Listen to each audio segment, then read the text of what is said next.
Dans cette vidéo, nous allons parler d'un objectif dont je ne peux plus me passer en photo culinaire.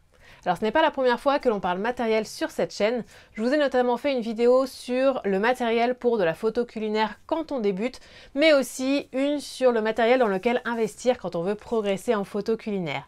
Vous pouvez retrouver ces deux vidéos et bien d'autres dans une playlist dédiée au matériel qui s'affichera ici ou ici.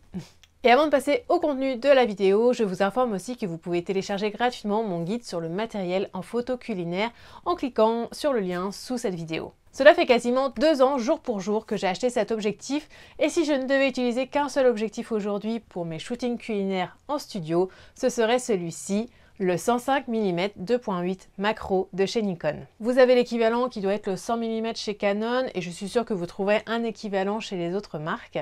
Alors pourquoi est-ce que j'ai délaissé mon 50 mm 2.8 et mon 24-70 2.8? Je vous dis tout dans cette vidéo.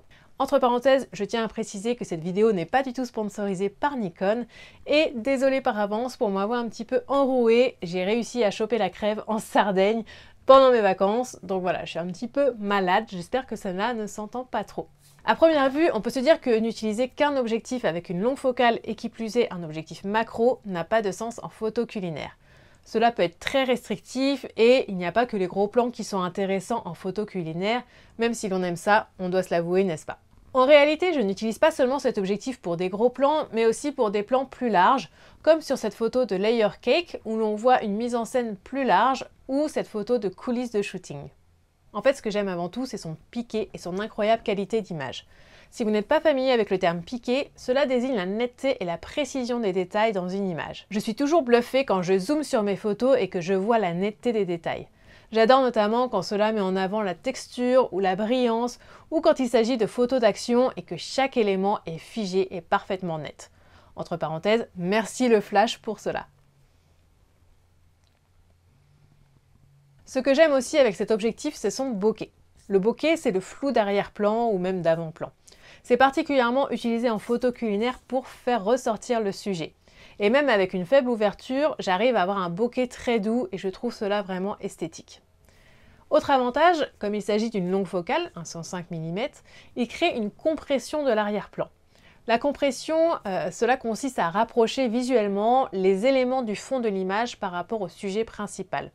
Vous avez donc moins de vide en arrière-plan, et comme on a un beau bokeh avec cet objectif, cela donne une esthétique très chouette et cela aide à raconter son histoire sans détourner l'attention du sujet. Par exemple, si j'avais pris cette photo avec mon 50 mm, la tarte en arrière-plan aurait paru moins proche et cela aurait laissé plus de vide dans ma composition.